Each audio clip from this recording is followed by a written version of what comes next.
ಎಲ್ಲ ನಿಲ್ಸೋ ನಿಮಿಷ ಎಲ್ಲ ಇಳಿಸೋ. ಬೋರ್ಡ್ ಇಳಿರಿ ಕೆಳಗಡೆ, ಹಿಂದೆಗಡೆ ಜನಕ್ಕೆ ಕಾಣಲಿ. ಇಳಿರಿ ಬಾವುಟಗಳೆಲ್ಲ ಸ್ವಲ್ಪ ಕೆಳಗಡೆ ಇಳಿರಿ, ಜನಕ್ಕೆ ಕಾಣಲಿ, ಹಿಂದೆಗಡೆ ಮಗಗಳು ಕಾಣಲಿ. ಬೋಲೋ ಭಾರತ್ ಮಾತಾ ಕಿ, महात्मा गांधी जी की, कांग्रेस पार्टी की, सोनिया गांधी की, मनमोहन सिंह की, मल्लिकार्जुन खड़गे की, राहुल गांधी की, नरेगा की. बंधुगळे ಆಯ್ತು. ಸ್ವಲ್ಪ ಸುಮ್ಮನೆ ಇರಿ. ಭಾಷಣ ಮಾಡಬೇಕೋ ಬೇಡ, ಆಮೇಲೆ ಡಿಕೆ ಭಾಷಣ ಮಾಡೋಣ. ಸ್ವಲ್ಪ ಸುಮ್ಮನೆ ಇರಿ, ಭಾಷಣ ಮಾಡೋಣ, ಸುಮ್ಮನೆ ಇರಿ. ಜನ ಲೈವ್ ಹೋಗ್ತಾ ಐತೆ, ಭಾಷಣ ಕಾರ್ಯಕ್ರಮ ಲೈವ್ ಹೋಗ್ತಾ ಐತೆ. ಸ್ವಲ್ಪ ಡಿಸಿಪ್ಲಿನ್ ತೋರಿಸಿ. ಮಹಾತ್ಮ ಗಾಂಧಿ ಮಕ್ಕಳು ನೀವು, ಕಾಂಗ್ರೆಸ್ ಮಕ್ಕಳು ನೀವು, ಸುಮ್ಮನಿರಿ. ಬಂಧುಗಳೇ, ವೇದಿಕೆ ಇರುವಂತಹ ನಮ್ಮ ರಾಷ್ಟ್ರೀಯ ಪ್ರಧಾನ ಕಾರ್ಯದರ್ಶಿಗಳಂತಹ ಸುರ್ಜೇವಾಲಾ ಸಾಹೇಬ್ರೆ, ರಾಜ್ಯದ ಗೌರವಾನ್ವಿತ ಮುಖ್ಯಮಂತ್ರಿಗಳಂತಹ ಸಿದ್ದರಾಮಯ್ಯ ಸಾಹೇಬ್ರೆ, ಎಲ್ಲ ನನ್ನ ಮಂತ್ರಿ ಸಹೋದ್ಯೋಗಿಗಳೇ, ಶಾಸಕ ಮಿತ್ರರೇ, ನಮ್ಮ ಪಕ್ಷದ ಎಲ್ಲ ಪದಾಧಿಕಾರಿಗಳೇ, ಜಿಲ್ಲಾ ಕಾಂಗ್ರೆಸ್ನ ಅಧ್ಯಕ್ಷಗಳೇ, ಬ್ಲಾಕ್ ಕಾಂಗ್ರೆಸ್ನ ಅಧ್ಯಕ್ಷಗಳೇ ಮತ್ತು ಈ ಒಂದು ಐತಿಹಾಸಿಕವಾದಂಥ ಹೋರಾಟಕ್ಕೆ ಪಾಲ್ಗೊಂಡಂತ ಎಲ್ಲ ಬಂಧು ಭಗಿನಿಯರೇ, ಮಾಧ್ಯಮ ಮಿತ್ರರೇ, ಸ್ನೇಹಿತರೆ, ಇವತ್ತು ನಾವೆಲ್ಲ ನಮ್ಮ ಹಕ್ಕು, ನಮ್ಮ ಉದ್ಯೋಗ, ಬಡವರ ಹಕ್ಕಿಗೋಸ್ಕರ ನಾವು ಹೋರಾಟವನ್ನು ಮಾಡ್ತಾ ಇದ್ದೇವೆ. ಯಾರಿಗೆ ಕೂಲಿ ಇಲ್ಲ, ಯಾರಿಗೆ ಉದ್ಯೋಗ ಇಲ್ಲ, ಅವ್ರಿಗೆ ಉದ್ಯೋಗವನ್ನು ಕೊಟ್ಟದ್ದು ಶ್ರೀಮತಿ ಸೋನಿಯಾ ಗಾಂಧಿ ಅವರ ನೇತೃತ್ವದಲ್ಲಿ ಮನಮೋಹನ್ ಸಿಂಗ್ ಸರ್ಕಾರ. ಇಡೀ ಪ್ರಪಂಚ ನಮ್ಮ ಉದ್ಯೋಗ ಖಾತ್ರಿ ಯೋಜನೆಯನ್ನು ಗಮನಿಸಿತ್ತು. 2013ರಲ್ಲಿ ವರ್ಲ್ಡ್ ಬ್ಯಾಂಕ್ ಇದೊಂದು ಬಹಳ ವಿಶ್ವ ಬ್ಯಾಂಕ್, ವರ್ಲ್ಡ್ ಬ್ಯಾಂಕ್ ಅಂದರೆ ವಿಶ್ವ ಬ್ಯಾಂಕ್, ನರೇಗಾ ಯೋಜನೆ ಒಂದು ಬಹಳ ಅತ್ಯುತ್ತಮವಾದಂಥ ಯೋಜನೆ ಅಂತ ಹೇಳಿ ಅವರು ನಮಗೆ ಸರ್ಟಿಫಿಕೇಟ್ ಕೊಟ್ಟರು. ಸುಮಾರು 5800, ಹೆಚ್ಚು ಕಮ್ಮಿ 6000 ಪಂಚಾಯಿತಿಗಳು. ಯಾವನ ಸುಮ್ಮನೆ ಇರೋ, ಸ್ವಲ್ಪ ಸುಮ್ಮನೆ ಇರಲ್ಲ. ಯಾರೋ ತರಲೆಗಳು, ಸುಮ್ಮನೆ ಇರೋ. ಯಾರು ಕರೆದ್ರೆ ಎಳೆದಾಕ್ಸೋ ಈಚೆಗೆ ಡಿಕೆ ಅಂತೆ. ಸುಮಾರು 6000 ಪಂಚಾಯಿತಿಗಳು ಇದ್ದೋ. ಈಗ 7000 ಚಿಲ್ಲರೆ ಪಂಚಾಯತ್, 5700 ಚಿಲ್ಲರೆ ಪಂಚಾಯಿತಿಗಳು ಇವತ್ತಿದೆ. 6000 ಕೋಟಿ ರೂಪಾಯಿಗಳನ್ನು ಖರ್ಚು ಮಾಡ್ತಾ ಇದ್ದು. 6000 ಕೋಟಿ ರೂಪಾಯಿ. ಪ್ರತಿಯೊಬ್ಬರು ಕೂಡ ಉದ್ಯೋಗ ಬೇಕಾದವರು ಉದ್ಯೋಗ ಏನು ಮಾಡಬೇಕು ಅಂತೇಳಿ ಪಂಚಾಯಿತಿಗಳಲ್ಲಿ ಪಂಚಾಯಿತಿ ಸದಸ್ಯರುಗಳು ತೀರ್ಮಾನ ಮಾಡ್ತಾ ಇದ್ರು. ಏನು ಉದ್ಯೋಗವನ್ನು ತೆಗೆದುಕೊಳ್ಬೇಕು ಅಂತೇಳಿ ಪಂಚಾಯಿತಿಯವರೆಲ್ಲ ಕೂತ್ಕೊಂಡು ಅವರು ಆ ಪಂಚಾಯಿತಿ ಅಭಿವೃದ್ಧಿ ಬಗ್ಗೆ ಕೆಲಸ ಮಾಡ್ತಾ ಇದ್ರು. ಮನಮೋಹನ್ ಸಿಂಗ್ ರವರು, CP ಜೋಶಿ ಅವರು ಕೇಂದ್ರ ಮಂತ್ರಿಯಾಗಿದ್ದಾಗ ಸೋನಿಯಾ ಗಾಂಧಿ ಅವರ ಮಾರ್ಗದರ್ಶನದ ಮೇಲೆ ಯಾರು ಬೇರೆ ಜಮೀನುಗಳಿಗೆ ಹೋಗಿ ಕೆಲಸ ಮಾಡೋಕ್ಕೆ ಅವಮಾನ ಆಗ್ತದೆ ಅಂತೇಳಿ ಕೂಲಿಯನ್ನು ಕೊಡಬೇಕು ಅಂತೇಳಿ ತನ್ನ ಸ್ವಂತ ಜಮೀನಲ್ಲೂ ಕೂಡ ಉದ್ಯೋಗ ಮಾಡಿಕೊಂಡ್ರೆ ಅವ್ರಿಗೆ ಕೂಲಿ ಕೊಡುವಂಥ ಒಂದು ಐತಿಹಾಸಿಕವಾದಂಥ ತೀರ್ಮಾನವನ್ನು UPA ಸರ್ಕಾರ ಮಾಡ್ತು. ಅಂದರೆ ನಿಮ್ಮ ಜಮೀನಲ್ಲಿ ಮಟ್ಟ ಮಾಡ್ಕೋಬೇಕಾದ್ರೆ, ನೀವು ಆಶ್ರಯ ಮನೆ ಕಟ್ಕೋಬೇಕಾದ್ರೆ, ಇಂದಿರಾವಾಸ್ ಮನೆ ಕಟ್ಕೋಬೇಕಾದ್ರೆ, ನಿಮ್ಮ ದನಿನ ಕೊಟ್ಟಿಗೆ ಕಟ್ಕೋಬೇಕಾದ್ರೆ, ಎಲ್ಲ ವ್ಯವಸಾಯಕ್ಕೆ ಉಪಯೋಗ ಮಾಡಿಕೊಂಡು ನೀವು ಏನೇ ಮಾಡಿದ್ರು ಕೂಡ ನೀವು ರಿಜಿಸ್ಟರ್ ಮಾಡಿಕೊಂಡ್ರೆ ನಿಮಗೆ ಕೂಲಿ ಕೊಡುವಂಥ ಒಂದು ವ್ಯವಸ್ಥೆಯನ್ನು ಈ ಕಾಯ್ದೆ ಕೊಟ್ಟಿತ್ತು. ಇದು ದೊಡ್ಡ ಆಂದೋಲನ ರೀತಿ ನಡೀತಾ ಇತ್ತು. 90% ಇವತ್ತು ಕೊಡ್ತಾ ಇದ್ರು.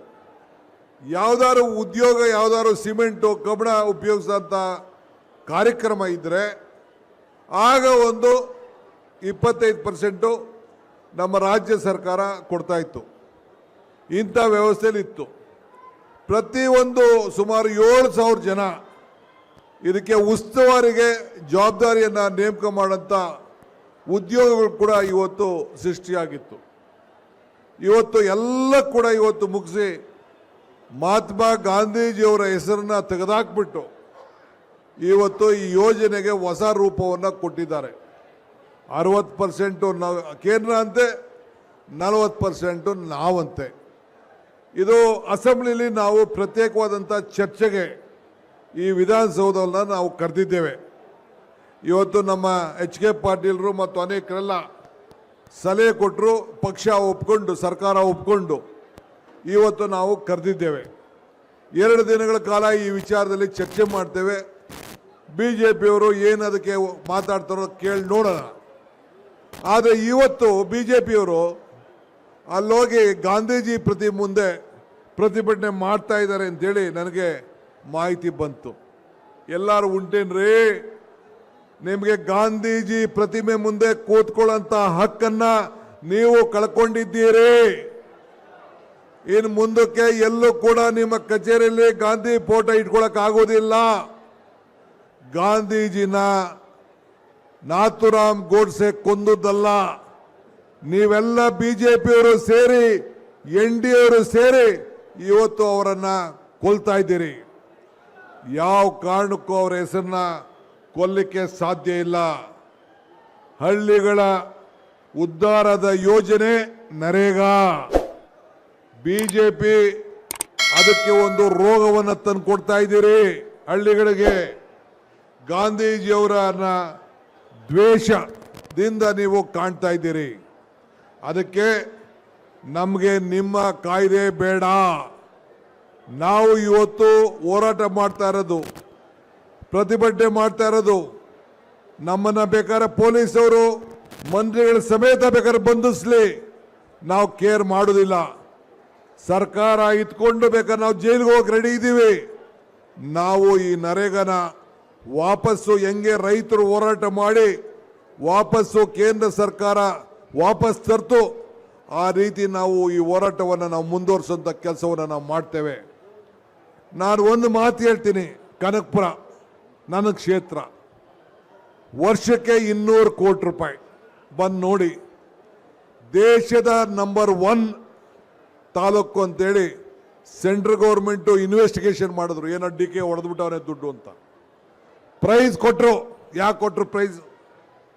ಆ ಕುಮಾರಸ್ವಾಮಿ ಏನೋ ಮಾತಾಡ್ತಿದ್ದಂತೆ, ಬರಲಿ ಚರ್ಚೆಗೆ ಸಿದ್ಧ ಇದ್ದೀನಿ ನಾನು. BJPಯವರು ಬರಲಿ ಚರ್ಚೆಗೆ ಸಿದ್ಧ ಇದ್ದೀವಿ ನರೇಗಾಗೆ. ಆಯ್ತಾ? ನಿಮ್ದು ಏನಿದೆ ಅಂತ ಯಾರು ತಪ್ಪು ಮಾಡಿದ್ರೆ 20 ವರ್ಷದಿಂದ ನಡೀತಾ ಇದೆ, 10 ವರ್ಷದಿಂದ ನಿಮ್ಮ ಸರ್ಕಾರ ಐತಲ್ಲ, ಏನು ಮಾಡಿದ್ರಿ? ನಾವುಗಳು ಕೆಲವು ಪಂಚಾಯತಿಗಳು ಏನೋ ಹೆಚ್ಚು ಕಮ್ಮಿ ಆಯಿತು ಅಂತೇಳಿ ನಾವು ಕೆಲವು ಕ್ರಮವನ್ನು ಕೈಗೊಂಡಿದ್ದೇವೆ. ಯಾರೋ ಒಬ್ಬರು ಇಬ್ಬರು ತಪ್ಪು ಮಾಡ್ತಾರೆ ಅಂತಾರೆ, ಮೂಗನೆ ಕುಯ್ದು ಬಿಡೋಕ್ಕಾಗ್ತಿದ್ದಾ? ಸಾಧ್ಯ ಇಲ್ಲ. ಒಂದು ಹೇಳಲಿಕ್ಕೆ ನಾನು ಬಯಸ್ತೇನೆ, ನಮ್ಮ KPCC ಎಲ್ಲ ಪದಾಧಿಕಾರಿಗಳು ಎಲ್ಲ ಸೇರಿ ನಮ್ಮ ಉಗ್ರಪ್ಪನವರ ಮುಖಂಡತ್ವದಲ್ಲಿ ನನಗೊಂದು ಪತ್ರ ಬರೆದಿದ್ದಾರೆ, ನಮಗೆ ತಿಳಿಸಿದ್ದಾರೆ. ಏನಂದ್ರೆ 6,000 ಪಂಚಾಯತಿಗಳೇನಿದೆ, ಗಾಂಧೀಜಿ ಹೆಸರನ್ನು ಅಳಿಸ್ಲಾಕ್ಲಿಕ್ಕೆ ಸಾಧ್ಯ ಇಲ್ಲ. ಮುಂದಿನ ದಿನದಲ್ಲಿ ಗ್ರಾಮ ಪಂಚಾಯತಿಗಳಿಗೆ ಮಹಾತ್ಮ ಗಾಂಧೀಜಿಯವರ ಹೆಸರನ್ನ ಇಡಬೇಕು ಅಂತೇಳಿ ಸರ್ಕಾರಕ್ಕೆ ಅವರು ಸೂಚಿಸಿದ್ದಾರೆ. ಇದು ಪಕ್ಷದ ತೀರ್ಮಾನ. ನಾವು ಮುಖ್ಯಮಂತ್ರಿಗಳಿಗೆ ಆ ಮನವಿಯನ್ನು ನಾವು ಕೊಟ್ಟಿದ್ದೇವೆ. ಸೊ ಅದಕ್ಕೆ ಮುಂದಿನ ಗಾಂಧೀಜಿ ಹೆಸರು ಶಾಶ್ವತವಾಗಿ ಉಳ್ಕೊಂಡಿರಬೇಕು. ಹಳ್ಳಿಗೆ ಒಂದು ಶಾಲೆ, ಹಳ್ಳಿಗೆ ಒಂದು ಸಹಕಾರ ಸಂಘ, ಹಳ್ಳಿಗೊಂದು ಪಂಚಾಯತಿ ಇರಬೇಕು ಅಂತೇಳಿ ಮಹಾತ್ಮ ಗಾಂಧೀಜಿಯವರ ದೊಡ್ಡ ಸಂಕಲ್ಪ ಇತ್ತು. ಸೊ ಆ ದೊಟ್ಟಿನಲ್ಲಿ ಇವತ್ತು ನಾವು ಮುಂದೊಂದು ದಿನದಲ್ಲಿ ಎಲ್ಲ ಗ್ರಾಮ ಪಂಚಾಯತಿಗಳಿಗೆ ಮಹಾತ್ಮ ಗಾಂಧೀಜಿಯವ್ರನ್ನ ಹೆಸರನ್ನ ಸೇರಿಸುವಂಥ ಕೆಲಸವನ್ನು ನಾವು ಕಾರ್ಯಕ್ರಮವನ್ನು ರೂಪಿಸ್ತೇವೆ. ಕೇಂದ್ರ ಸರ್ಕಾರ ಹಿಂದೆ ನರೇಗಾದಲ್ಲಿ ಕೊಡಬೇಕಾದಂಥ ಹಣ ಕೊಡಲಿಲ್ಲ, ಅವ್ರು ಕೊಡಲಿಲ್ಲ.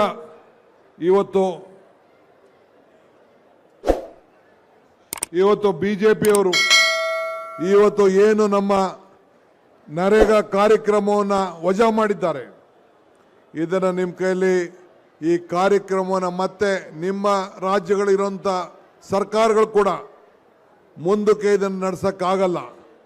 ಈಗ ಚಂದ್ರಬಾಬು ನಾಯ್ಡು ಅವರು NDA ಮಿತ್ರ ಪಕ್ಷ ಅವ್ರು ಏನು ಹೇಳಿದ್ದಾರೆ, ಇದು ಸಾಧ್ಯ ಇಲ್ಲ ಅಂತ ಹೇಳಿದ್ದಾರೆ. ಇದನ್ನು ವಾಪಸ್ ನೀವು ರೋಲ್ ಬ್ಯಾಕ್ ಮಾಡಲಿಲ್ಲ ಅಂದರೆ ನಿಮ್ಮ ಸರ್ಕಾರಕ್ಕೆ ಆಪತ್ತು ಬರ್ತದೆ. ಈ ಎಚ್ಚರಿಕೆ ಗಂಟೆಯನ್ನು ಚಂದ್ರಬಾಬು ನಾಯ್ಡುರವರು ನಿಮಗೆ ಕೊಟ್ಟಿದ್ದಾರೆ. ಇದು ಗಮನದಲ್ಲಿಟ್ಕೊಳ್ಳಿ. ನೀವು ಬೇರೆ ರೀತಿನ ಸಹಾಯ ಮಾಡ್ತೀನಿ ಅಂತ ನೀವು ಹೇಳಿರ್ಬೋದು, ಇದು ಈ ದೇಶಕ್ಕೆ ಮಾಡ್ತಾರಂಥ ಒಂದು ದ್ರೋಹ. ಒಂದು ಕಣ್ಣಿಗೆ ಬೆಣ್ಣೆ, ಒಂದು ಕಣ್ಣಿಗೆ ಸುಣ್ಣ, ಇದನ್ನು ನೀವು ಹಾಕ್ತಾ ಇದ್ದೀರಿ. ಆದ್ದರಿಂದ ಇವತ್ತು ಈ ನಿಮ್ಮ ಚಿಂತನೆಯನ್ನು ಬಿಡಬೇಕು. ನಾವು ಹೋರಾಟವನ್ನು ಮುಂದುವರಿಸ್ತೇವೆ. ರಾಜ್ಯಪಾಲರವರಿಗೆ ನಿಯೋಗವನ್ನು ನಾವು ತೆಗೆದುಕೊಂಡು ಹೋಗ್ತಾ ಇದ್ದೇವೆ. ನಮ್ಮನ್ನೆಲ್ಲ ನೀವು ಪೊಲೀಸರು ಬಂಧಿಸೋರು ಚಿಂತೆ ಇಲ್ಲ. ನಾವು ಯೋಚನೆ ಮಾಡದೆ ಈ ಹೋರಾಟವನ್ನು ನಾವು ಮುಂದುವರೋಣ. ಇದು ನಮ್ಮ ರೈತರ ಬದುಕಿಗೆ, ರೈತರ ಕೂಲಿ ಕಿತ್ಕೊಳ್ತಾ ಇದ್ದೀರಿ, ರೈತರ ಹಕ್ಕು ಕಿತ್ಕೊಳ್ತಾ ಇದ್ದೀರಿ, ಪಂಚಾಯಿತಿ ಹಕ್ಕನ್ನು ಕಿತ್ಕೊಳ್ತಾ ಇದ್ದೀರಿ. ಇದನ್ನೆಲ್ಲ ಉಳಿಸ್ಲಿಕ್ಕೆ ಈ ಕಾರ್ಯಕ್ರಮವನ್ನು ನಾವು ಮಾಡಿದ್ದೇವೆ. ಸೊ ಅದರಿಂದ ಮುಂದಿನ ದಿನದಲ್ಲಿ ನಮ್ಮ ಹೋರಾಟ ಮುಂದುವರಿತದೆ. ಪ್ರತಿ ಪಂಚಾಯಿತಿಗೂ ಎಲ್ಲ ನಮ್ಮ ಈ ಒಂದು ಕಾರ್ಮಿಕನ ಕರ್ಕೊಂಡು ತಾಲೂಕು ಹೆಡ್ ಕ್ವಾರ್ಟರ್ಸ್ನಲ್ಲಿ 5 ಕಿಲೋಮೀಟರ್ ಪಾದಯಾತ್ರೆನ ಮುಂದಿನ ದಿನದಲ್ಲಿ ನಾವು ಕಾರ್ಯಕ್ರಮವನ್ನು ರೂಪಿಸಿದ್ದೇವೆ. ನೀವೆಲ್ಲ ಪಂಚಾಯಿತಿ ಮಟ್ಟದಲ್ಲಿ ಕಾರ್ಯಕ್ರಮವನ್ನು ಮಾಡಬೇಕು, ಇದಕ್ಕೆ ಸಿದ್ಧತೆಯನ್ನು ಮಾಡಿಕೊಳ್ಬೇಕು. ಪ್ರತಿ ಕ್ಷೇತ್ರಕ್ಕೂ ಮಂತ್ರಿಗಳು ಬರ್ತಾರೆ, ಶಾಸಕರುಗಳು ಪಾಲ್ಗೊಳ್ತಾರೆ, MLCಗಳು ಪಾಲ್ಗೊಳ್ತಾರೆ. ನೀವೆಲ್ಲ ಕಾರ್ಯಕ್ರಮದಲ್ಲಿ ಪಾಲ್ಗೊಂಡು ಈ ನರೇಗಾನ ಉಳಿಸುವಂಥ ಕೆಲಸಕ್ಕೆ ತಾವೆಲ್ಲ ಹಳ್ಳಿ ಕೂಲಿ ಕಾರ್ಮಿಕರ ಬದುಕನ್ನು ಉಳಿಸ್ಕೊಳ್ಳಿಕ್ಕೆ ನೀವೆಲ್ಲ ಹೋರಾಟದಲ್ಲಿ ಪಾಲ್ಗೊಂಡಿದ್ದೀರಿ. ನಿಮಗೆಲ್ಲ ಅಭಿನಂದಿಸಿ ಶುಭ ಹಾರೈಸಿ ಈ ನರೇಗಾ ಹೆಸರು ಶಾಶ್ವತವಾಗಿರಬೇಕು, ಈ ಕಾರ್ಯಕ್ರಮ ಉಳಿಬೇಕು, ಮಹಾತ್ಮ ಗಾಂಧೀಜಿನ ಬದುಕಿಸಿರಬೇಕು ಅಂತೇಳಿ ಪ್ರಾರ್ಥಿಸಿ ನನ್ನ ಮಾತನ್ನು ಮುಗಿಸ್ತೇನೆ. ಜೈ ಹಿಂದ್, ಜೈ ಕರ್ನಾಟಕ ಮಾತೆ. ಲೇಟೆಸ್ಟ್ ಹಾಗೂ ಇಂಟ್ರೆಸ್ಟಿಂಗ್ ಸುದ್ದಿಗಳಿಗಾಗಿ ಬಾಸ್ ಟಿವಿ ಕನ್ನಡ ಚಾನೆಲ್ನ ಸಬ್ಸ್ಕ್ರೈಬ್ ಮಾಡಿ. ಹಾಗೆಯೇ ಬೆಲ್ ಐಕಾನ್ ಪ್ರೆಸ್ ಮಾಡಿ. ಇದರ ಜೊತೆಗೆ ಫೇಸ್ಬುಕ್, ಇನ್ಸ್ಟಾಗ್ರಾಮ್, ಎಕ್ಸ್ ನಲ್ಲೂ ಮಿಸ್ ಮಾಡದೆ ಫಾಲೋ ಮಾಡಿ.